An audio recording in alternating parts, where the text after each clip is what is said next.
இறைவனை ஆத்மாத்தமா நம்புறவங்களுக்கு அவரு இருக்காரா இல்லையா அப்படின்னு மனசுல 1000 கேள்விகளோட சந்தேகமா பாக்குறவங்களுக்கு அவரு இல்ல. அது ஒவ்வொருவரோட வாழ்க்கை பயணம், அவங்களோட சூழ்நிலை தான் முடிவு பண்ணும். அப்படி சிவபெருமான நம்புறவங்களுக்கு நமச்சிவாய மந்திரமோட மகிமைய நாவுக்கரசர் என்ன சொல்லியிருக்காரு அப்படின்னா, வானம் இருக்க அளவுக்கு விறகுகளை அடுக்கி வச்சாலும் ஒரு நெருப்பு பொறிப்பட்டா அந்த எல்லா விறகுமே சாம்பலாகி ஒன்னும் இல்லாம ஆயிடும்.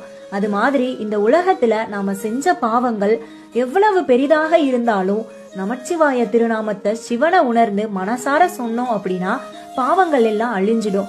மலை போல குவிந்த பாவங்களையும் ஒரு நொடியில எரித்து சாம்பலாக்கும் ஆற்றல் நமச்சிவாய திருநாமத்துக்கு இருக்குன்னு நாவுக்கரசர் உறுதியா நம்புறாரு.